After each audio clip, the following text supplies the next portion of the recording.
Vamos lá começar aqui mais um dia do nosso trabalho, fechando a nossa semana. O nosso estudo é o do livro Fonte Viva, o texto número 87. Recebeste a luz? É a pergunta feita para nós. Emmanuel separa uma passagem do livro dos Atos dos Apóstolos, capítulo 19, versículo 2, e só para ler esse trechinho aqui do próprio Novo Testamento, ele começa assim para nós. E sucedeu que, enquanto Apolo estava em Corinto, Paulo, tendo passado por todas as regiões superiores, chegou a Éfeso e, achando ali alguns discípulos, disse-lhes: Recebestes vós já o Espírito Santo quando crestes? E eles disseram-lhe: Nós nem ainda ouvimos que haja Espírito Santo. Perguntou-lhes então: E que sois batizado então? Em que sois batizado então? E eles disseram: No batismo de João. Mas Paulo disse: Certamente João batizou com o batismo de arrependimento, dizendo ao povo que cresce no que após ele havia de vir, isto é, em Jesus Cristo. E os que ouviram foram batizados em nome do Senhor Jesus. E impondo-lhes Paulo as mãos, veio sobre eles o Espírito Santo, e falavam em línguas e profetizaram. E estes eram ao todo uns 12 homens. E aqui, depois continua o nosso texto. Bom, inicialmente é importante a gente lembrar sempre que a nossa aproximação com qualquer doutrina que trate dos ensinamentos voltados para o conhecimento do mundo espiritual, ele depende de um início. Ele depende dos rituais que normalmente são praticados dentro da nossa sociedade, dentro da humanidade de um modo geral. Nós lembramos que é fundamental para todos nós, como um efeito, digamos, psicológico, nós passarmos por eventos que marquem a transição de uma condição para outra. Então nós temos, por exemplo, as festas de aniversário, os bailes de formatura, os rituais religiosos como batismo, casamento. Nós temos a necessidade de marcarmos esse momento para que nós promovamos uma transformação interior. Essa pequena passagem do Novo Testamento, do livro de Atos dos Apóstolos, fala para nós da forma como um grupo de homens se transformaram dentro daquilo que eles viviam com a nova filosofia que eles abraçaram. Então nós lembramos que inicialmente João saía por toda aquela região realizando batismos, até mesmo batizando Jesus, para que todos se preparassem para esse novo ensinamento que viria. E aí então muitos deles foram batizados e saíram pelo mundo trabalhando, divulgando a boa nova que estava por vir, e não tiveram contato com Jesus, não tiveram contato direto com aqueles que eram os seus apóstolos, né, os trabalhadores ativos que divulgavam a sua mensagem, exceto naturalmente com o próprio João. E aí então essa passagem ela simboliza para nós exatamente isso. As vivências que nós já tivemos dentro das escolas religiosas, que nós tivemos oportunidade, onde nós tivemos oportunidade de estudar. Muitos, desde o início, aliás, muitos começaram a ter esse contato com o mundo espiritual a partir de outras filosofias, seja a Igreja Católica, seja alguma das igrejas evangélicas, seja outra religião que tem aqui o seu espaço dentro do nosso país, ou mesmo pelo mundo afora, e somente depois de um tempo, cumprindo todas as suas práticas, vivenciando os seus estudos, tiveram oportunidade então de se aproximar da doutrina espírita por um motivo ou outro, e aí então começaram a se desenvolver dentro dessa nova filosofia, poucos são aqueles que desde o início começaram a ter contato com a doutrina espírita. Isso porque começaram por um incentivo da família, por um estímulo da família. E aí então começaram com a evangelização, começaram com aquelas leituras iniciais, começaram com as atividades na casa espírita para chegarem nessa condição mais madura, tendo mais experiência e mais conhecimento daquilo que a doutrina podia oferecer e ainda pode oferecer. Então todos nós vivemos esses determinados momentos. Mas como cada religião tem ali a sua forma de marcar essa passagem, nós lembramos que começa, por exemplo, com o batismo, para aqueles que iniciaram, fizeram ali as comunhões, fizeram profissão de fé. Eu me recordo que eu tive a oportunidade de vivenciar 2 grandes religiões antes de me aproximar da doutrina espírita.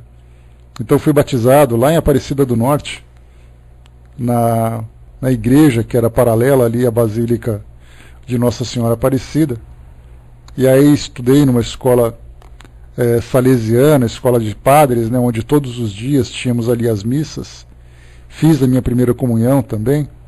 Aí depois conheci a Igreja Metodista.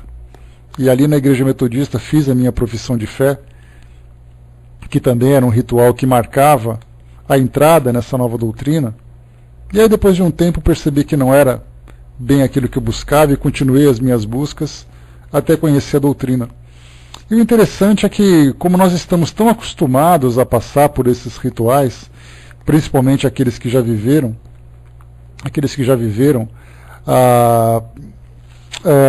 essas experiências dentro dessas novas religiões, quando chega na doutrina a gente pensa assim: como é que eu faço para me tornar espírita? Essa é uma pergunta que normalmente nós ouvimos das pessoas que se aproximam da doutrina, seja no ambiente onde nós trabalhamos, sejam aquelas que têm curiosidade. Então as pessoas perguntam como é que elas fazem para se tornar espíritas. E isso porque para todas as religiões, para que você se torne de fato um seguidor daquela nova filosofia, há necessidade de você se submeter a esses sacramentos, a esses rituais. Então nós muitas vezes fazemos comparações. Quem é aquela religião que está certa, cumprindo ali todas as suas práticas? Qual religião que está errada, se faz diferente das outras? Então, no fim das contas, quem que é o certo, quem que é o errado? A resposta: não existe nenhum certo, não existe nenhum errado. A resposta é que simplesmente cada um tem a sua própria necessidade, cada um vivencia aquilo que precisa dentro dessas experiências religiosas, de modo a se sentir de fato transformado intimamente. Então nós vemos que dentro da doutrina é muito curioso que pessoas que se aproximam, vindo de outras religiões, acabam se deparando com essa liberdade, vamos dizer assim, que não nos obriga a nenhum tipo de prática, a nenhum tipo de ritual. E aí então dá a impressão de que elas ficam meio desorientadas. Olha, mas será que eu tenho que me batizar? Será que eu não tenho? Se por acaso eu tiver que me casar, eu tenho algum ritual dentro da doutrina espírita que marque esse momento do casamento? Será que eu tenho alguma coisa durante a evangelização? Será que meus filhos precisam fazer algum tipo de primeira comunhão, alguma coisa do gênero? E então, na doutrina a gente diz que não há necessidade nenhuma.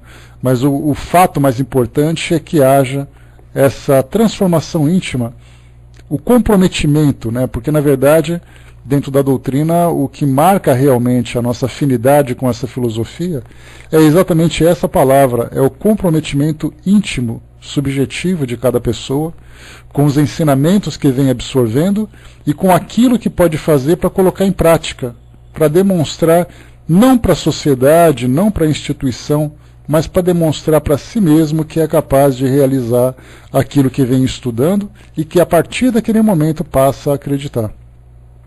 Então nós lemos essa passagem do batismo, lá nos Atos dos Apóstolos, em que Paulo de Tarso derramou o Espírito Santo sobre aquelas pessoas, que para eles, para elas, sem dúvida nenhuma, tem grande importância. Como para qualquer pessoa, tem também esse contato, essa experiência com o mundo espiritual.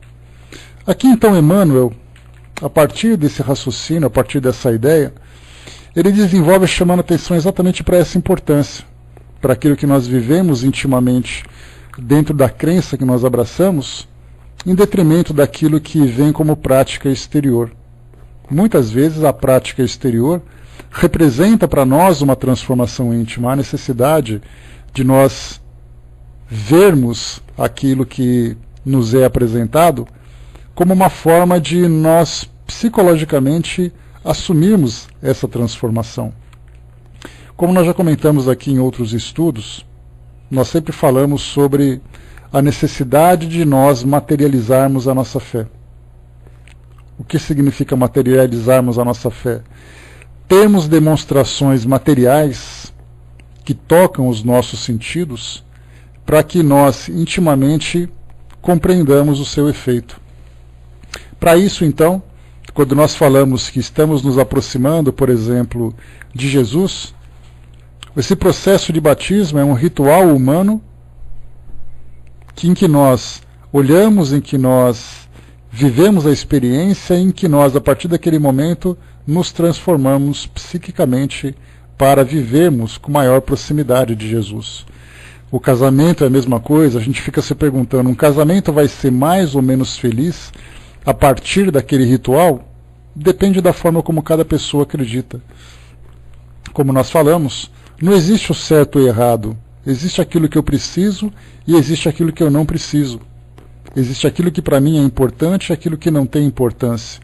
E isso considerando as várias fases da minha vida e as experiências que eu vou vivendo, aquilo que eu vou aprendendo, as novas formas que me vão, que eu vou entendendo para assumir essa nova condição.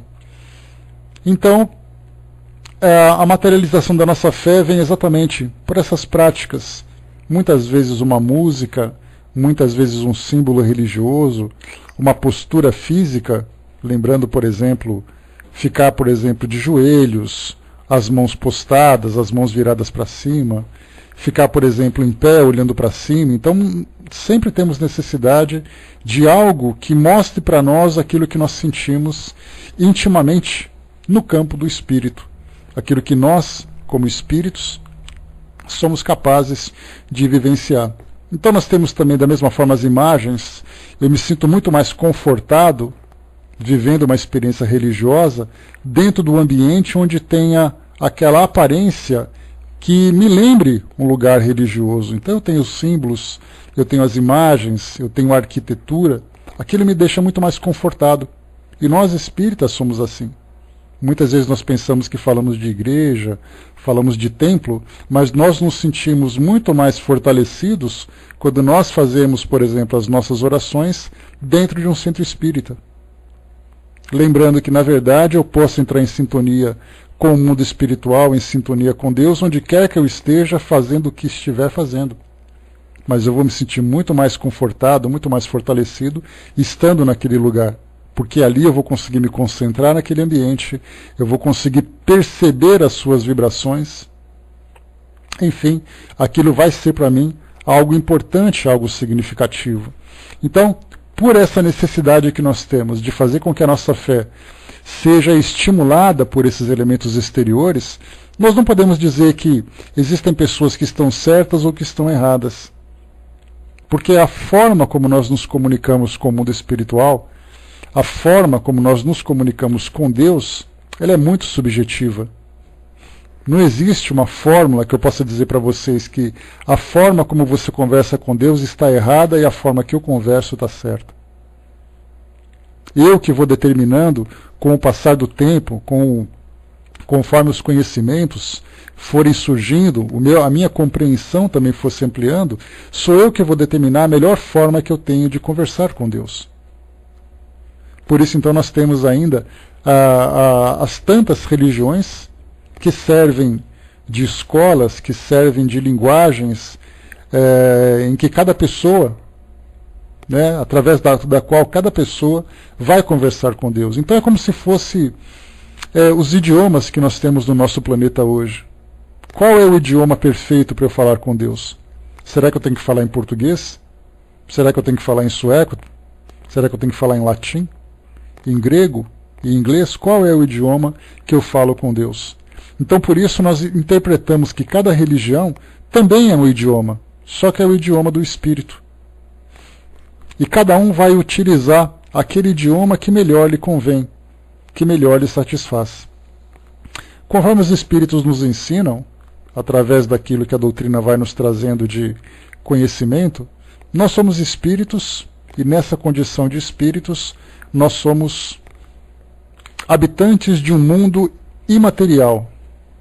Isso significa que nós não temos necessidade da matéria para vivermos as experiências espirituais. Mas o fato de estarmos ainda nesse estágio evolutivo, vivendo no mundo material, nesse intercâmbio com o mundo espiritual e também intercalando experiências, ora no mundo espiritual, na condição de erraticidade, ora no mundo físico, na condição de encarnados, nós então vamos tentando compreender o mundo espiritual da forma como nós conseguimos.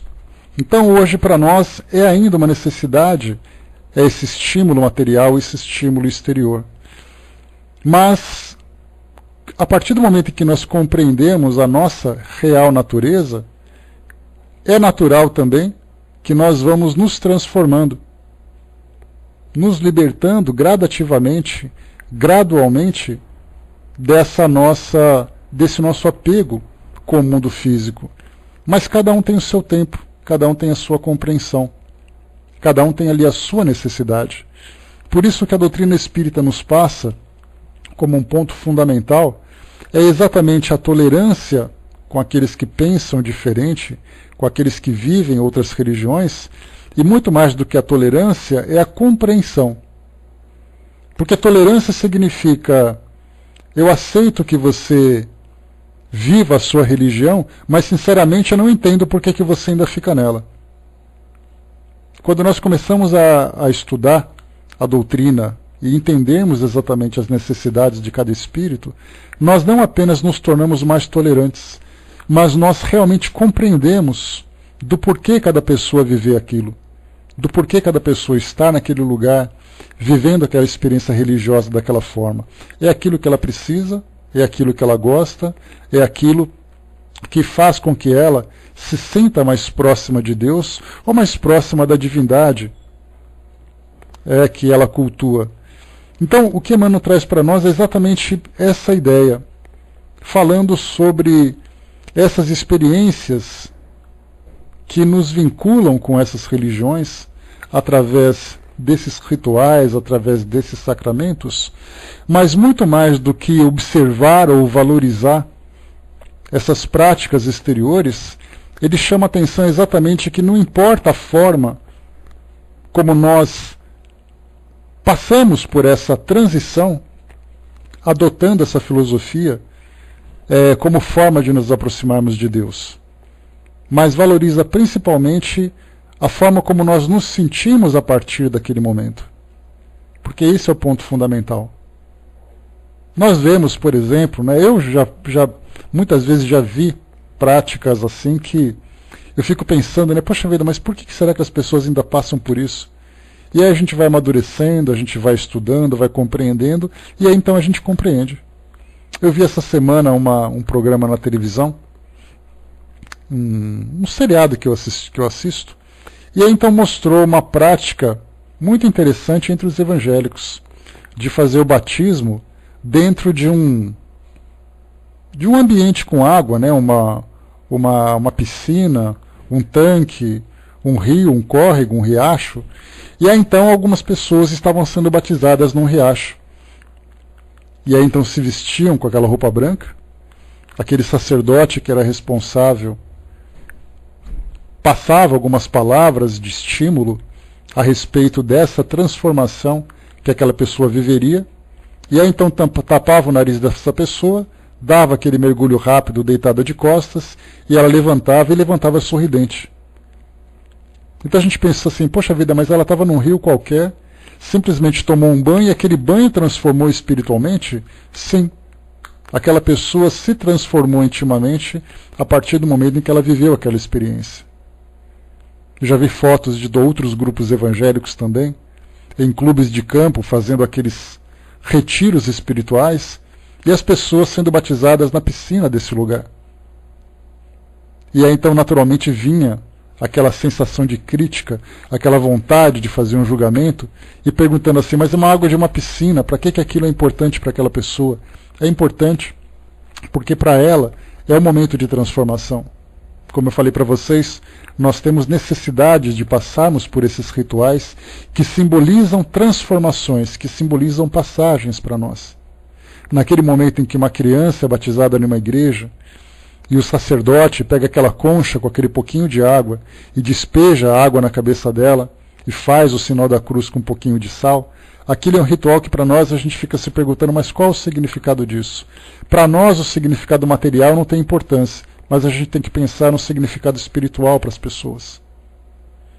E para nós é a mesma coisa, no momento em que nós adentramos uma casa espírita e que nós desejamos nos comprometer com aquele trabalho, isso também simboliza para nós uma prática de passagem. Não vamos colocar como ritual, mas é um ato de passagem, um ato de mudança. Então vamos aqui para o nosso texto para entendermos na profundidade a mensagem que Emmanuel quer trazer para nós. Ele diz assim, recebeste a luz? E aqui naquele trecho, no capítulo 19, versículo 2 do livro dos Atos dos Apóstolos, ele traz, recebestes o Espírito Santo quando crestes? E ele diz assim então, o católico recolhe o sacramento do batismo e ganha um selo para a identificação pessoal na estatística da igreja a que pertence. O reformista das letras evangélicas entra no mesmo cerimonial e conquista um número no cadastro religioso do templo a que se filia. O espiritista incorpora-se a essa ou aquela entidade consagrada, a nossa doutrina consoladora, e participa verbalmente do trabalho renovador. Todos esses aprendizes da escola cristã se reconfortam e se rejubilam. Uns partilham o contentamento da mesa eucarística e lhes aviva a esperança no céu. Outros cantam em conjunto, exaltando a divina bondade, aliciando largo material de estímulo na jornada santificante.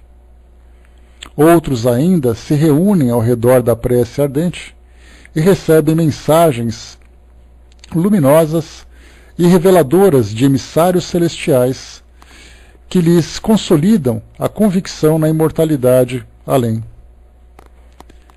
Todas essas posições, contudo, são de proveito, consolação e vantagem. É imperioso reconhecer, porém, que se a semente é auxiliada pela adubação, pela água e pelo sol, é obrigado a trabalhar dentro de si mesma a fim de produzir. Medita, pois, na sublimidade da indagação apostólica. Só um instantinho.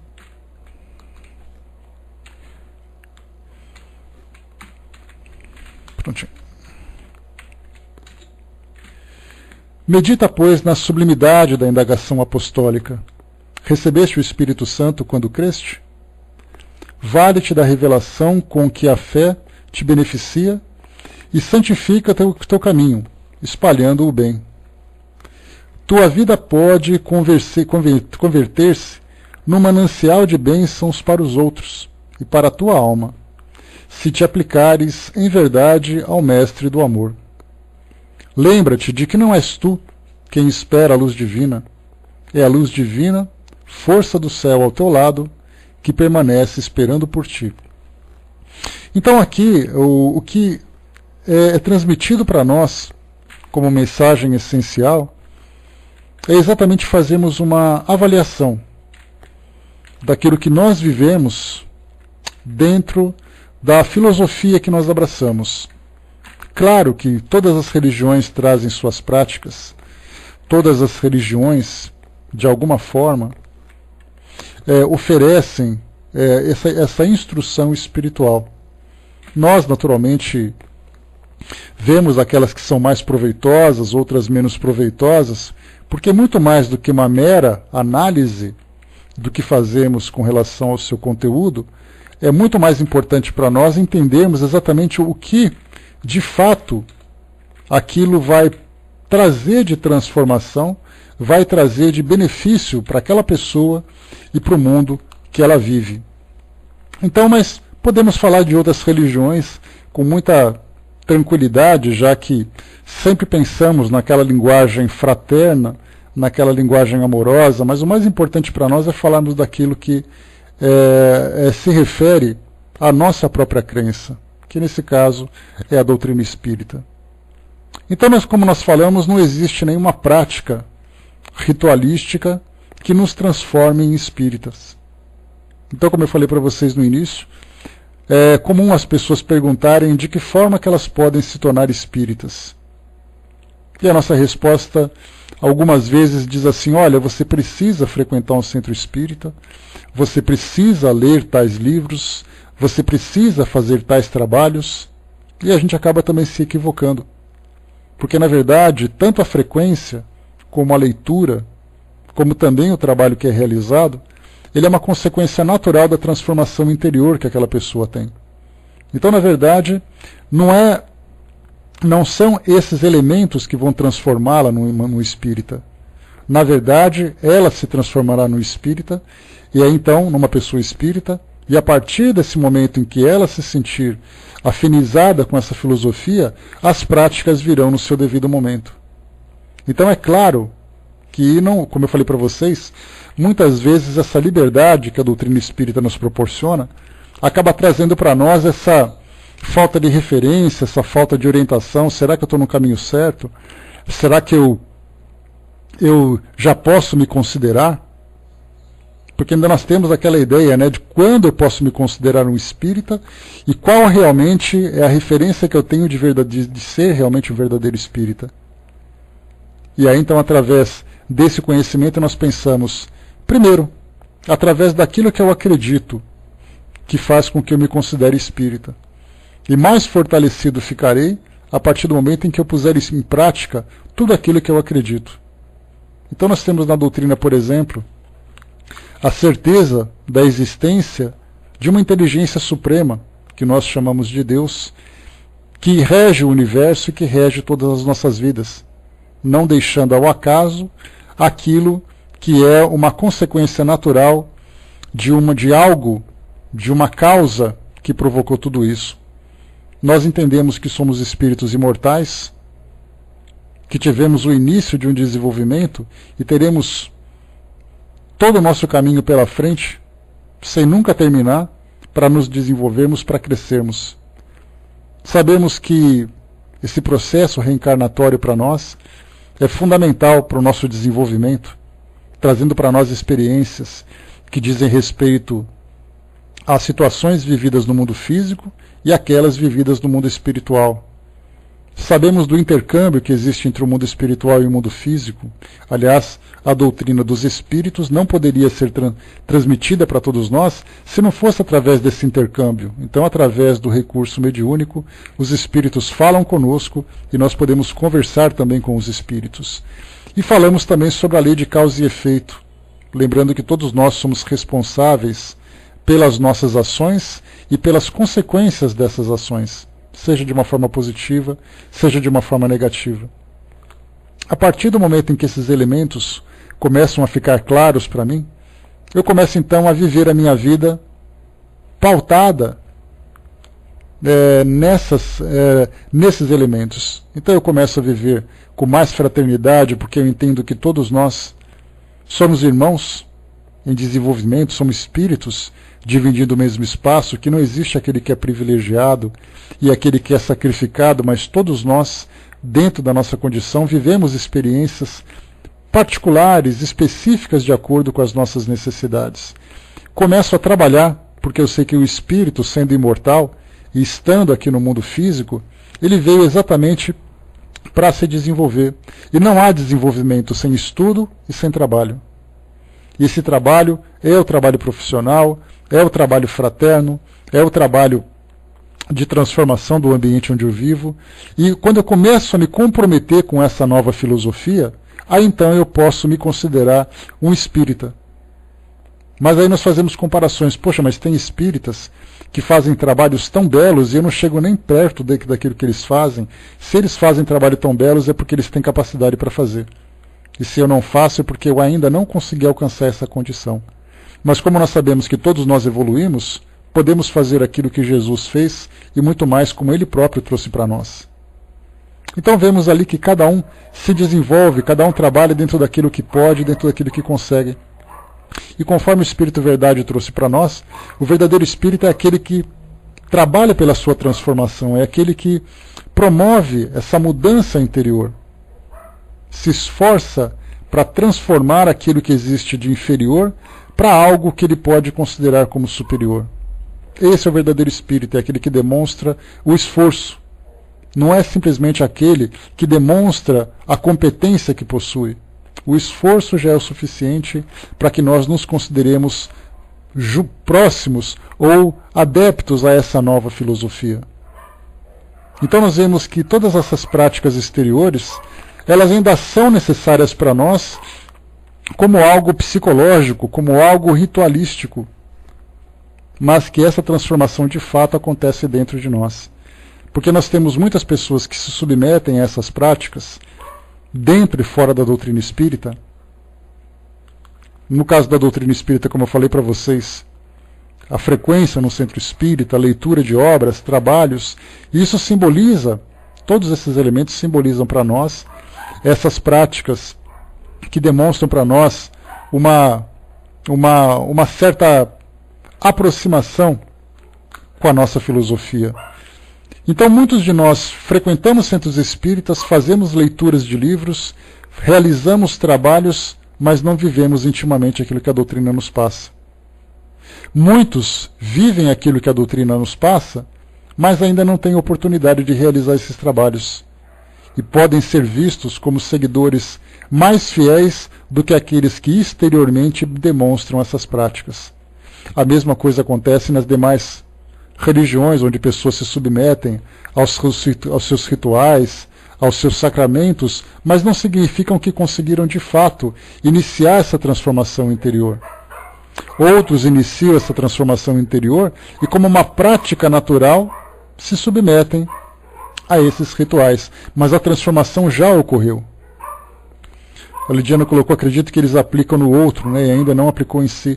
É uma forma, porque, na verdade, Lidiana, quando a gente fala sobre a aproximação dentro de uma filosofia, nós temos várias formas de nós nos aproximarmos, vários motivos de nos aproximarmos. Então nós perguntamos assim, se nós fizéssemos aqui uma entrevista, uma pesquisa aqui na nossa sala, perguntaríamos o que cada um de nós, como cada um de nós se aproximou da doutrina espírita. Aí um vai contar que se aproximou porque teve a educação em casa, o outro vai contar que passou por um problema, o outro vai dizer que teve curiosidade, cada um vai contar a sua história. Então, na verdade, quando nós nos aproximamos, o motivo acaba ficando em segundo plano.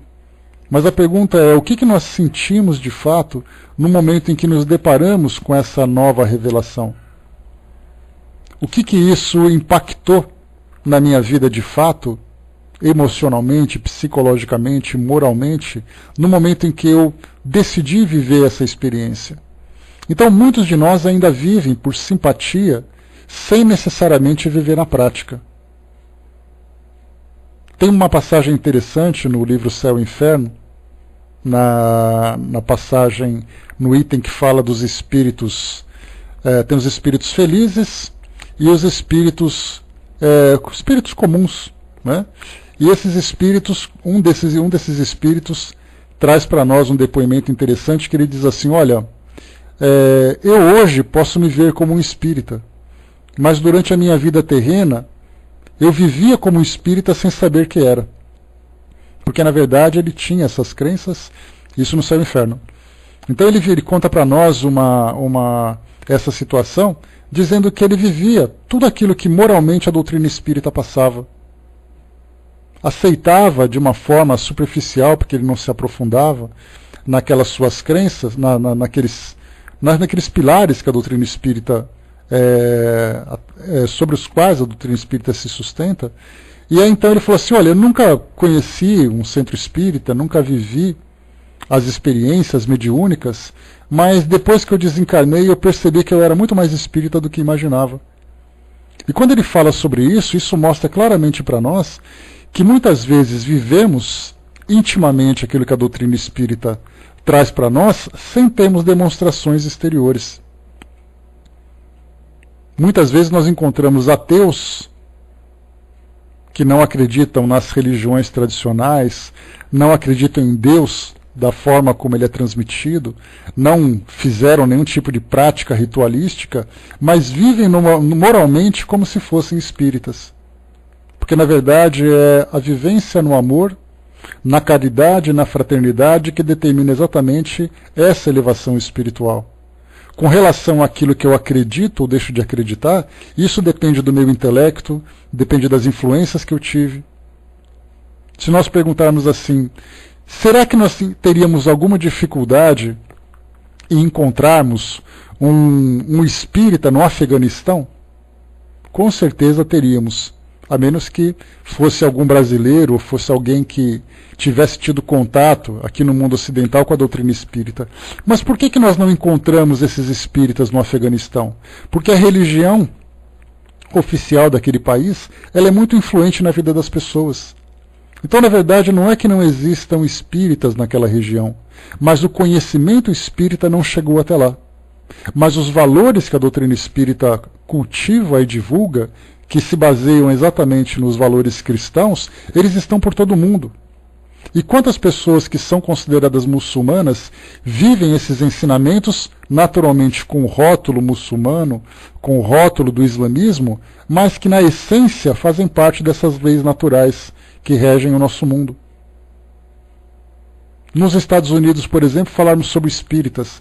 Quantos espíritas nativos tem nos Estados Unidos?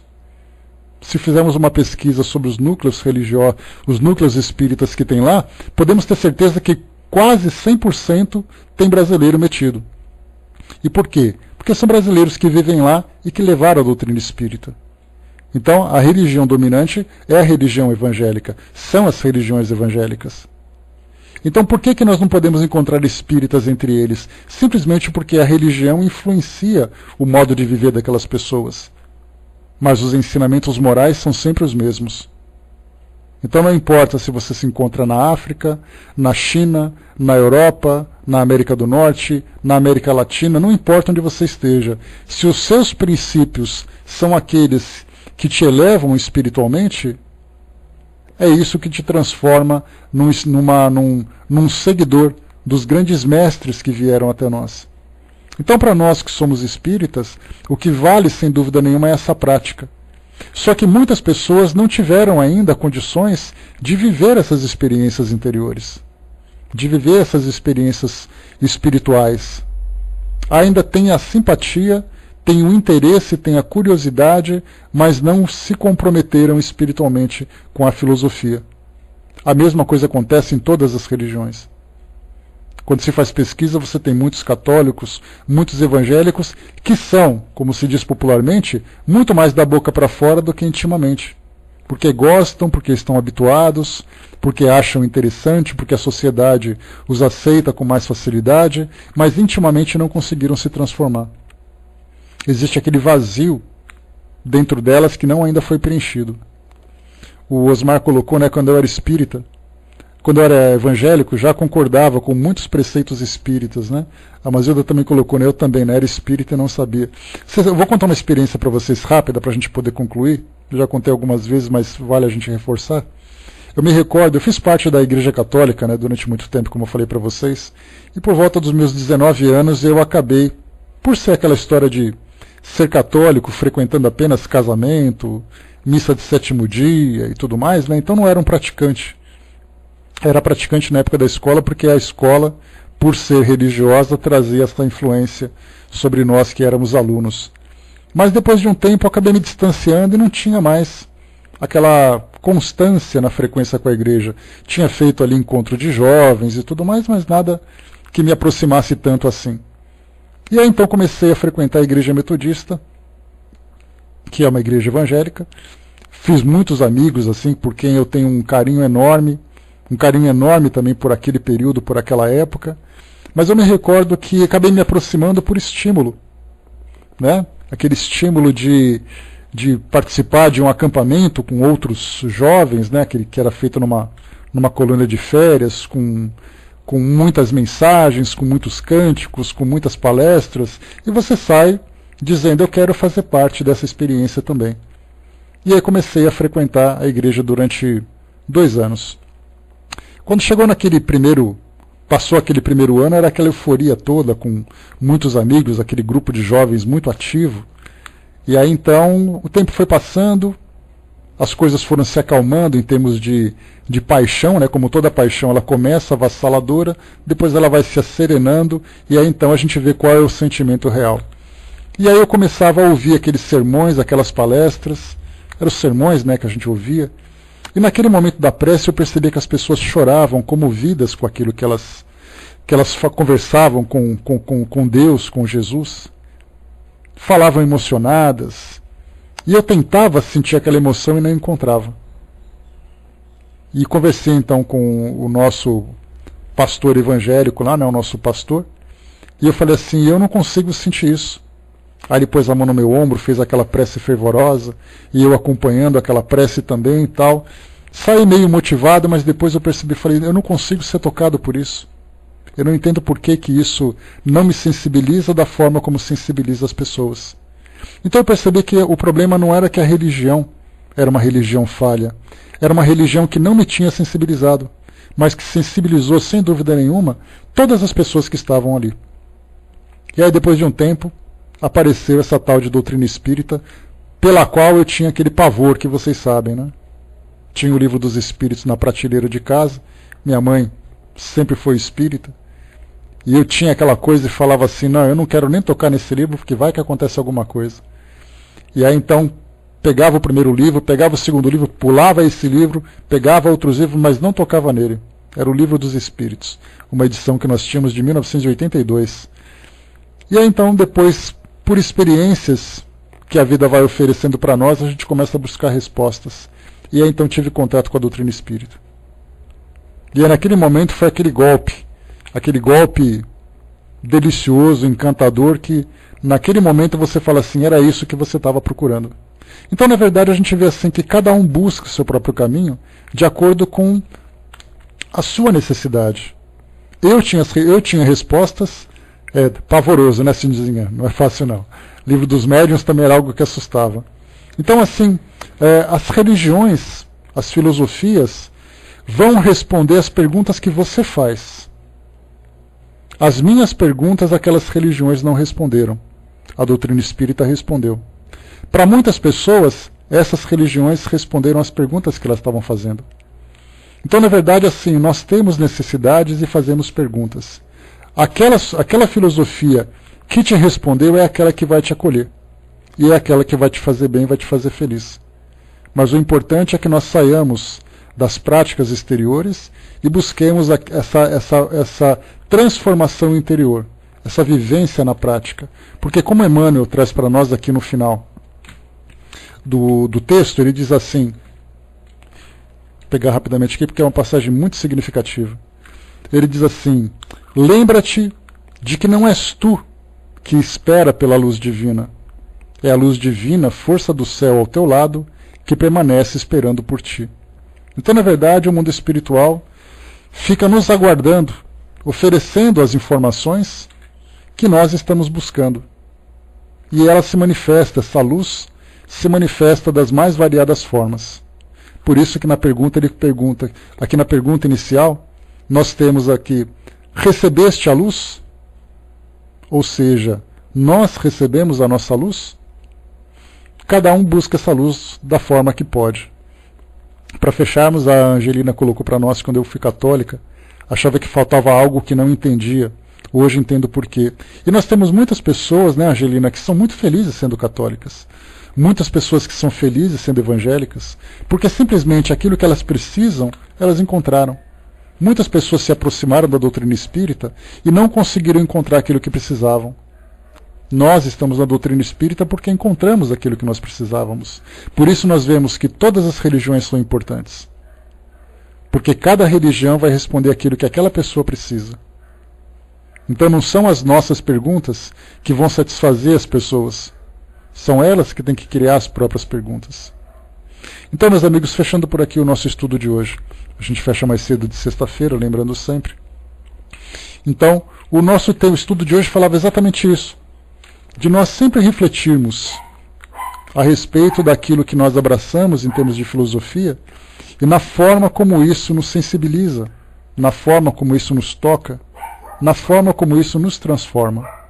E através dessa transformação, nós vamos então nos aproximando dessa luz que nos espera desde o início. Porque para chegarmos até aqui, como espíritos encarnados, nós viemos da luz. E a luz continua ali esperando que nós nos sintonizemos sempre com ela. Então, essa é a nossa mensagem de hoje. A Silvia colocou, né? Silvia, adaptação para todo mundo, né?